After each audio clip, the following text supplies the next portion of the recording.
केरला का एक गांव जहाँ 2.5 एकड़ में बना हुआ एक बंगलो,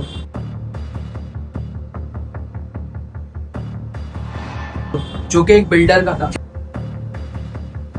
क्या आप सोच सकते हो, उस बंगलो में कोई सोच भी नहीं सकता 30 से ज्यादा महिलाओं की जली हुई हड्डियां मिली। ये कोई मूवी का सीन नहीं, ये मैं रियल लाइफ इंसिडेंट की बात कर रहा हूँ। जी हाँ, केरला का हाउस ऑफ हॉरर इस कहानी का मेन कैरेक्टर। जी हाँ, सीएम सेबेस्टियन। मैं बात करने जा रहा हूँ 68 साल का एक आम सा दिखने वाला प्रॉपर्टी डीलर।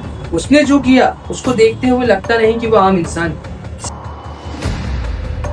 सेबेस्टियन एक well known real estate agent,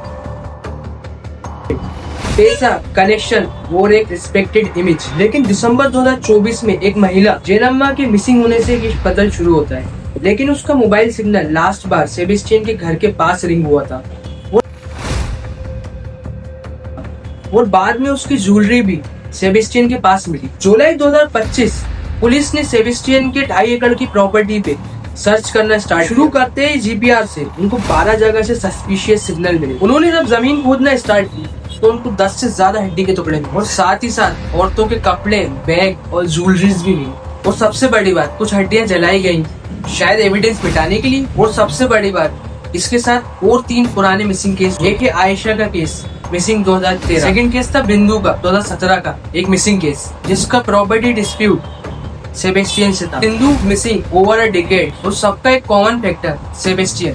Ayesha के एक दोस्त के घर पे रेडार में कुछ गड़बड़ी नजर आई, जैसे कि कुछ छुपाया गया हो। सेबेस्टियन को अरेस्ट करके पहले कोताया, फिर अलगपुजा क्राइम ब्रांच कस्टडी में रखा गया और फिर वाइफ को भी इंट्रोगेट किया गया। पाउंड्स ट्रेन किए गए और सेंट्री टैंक सर्च किए गए। अब डीएनए टेस्ट मैच करेंगे कि रिमेन्स किसके हैं। ये सिर्फ एक क्राइम स्टोरी नहीं, उन परिवारों की कहानी जो सालों से अपनों का इंतजार कर रहे हैं। जेनम्मा के पति को लगा कि वो वापस आएगी। बिंदु के भाई ने भी लीगल फाइट्स लड़ी। आयशा के परिवार को भी 12 साल से कोई खबर नहीं थी। अब जब हड्डियां मिल रही हैं, उनके लिए भी ये सच जानना एक दर्द है। सबसे बड़ा सवाल, अगर ये सब सेबेस्टियन ने किया तो क्यों? पैसा, प्रॉपर्टी या ग्रीड या फिर कुछ और? पुलिस के पास भी अभी मोटिव क्लियर नहीं, क्योंकि सेबेस्टियन अभी चुप है।